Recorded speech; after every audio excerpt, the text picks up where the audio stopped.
tí đồn nhom đọc phần năng đàm bồn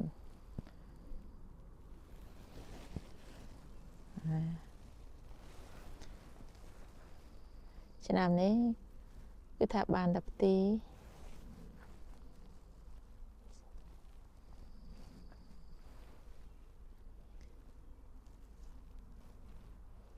đàm bồn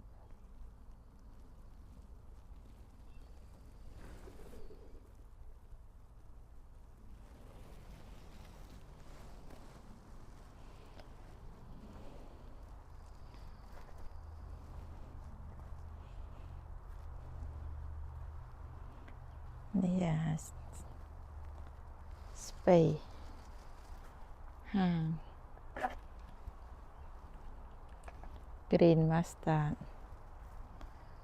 nhưng đã này không ai đã chụp này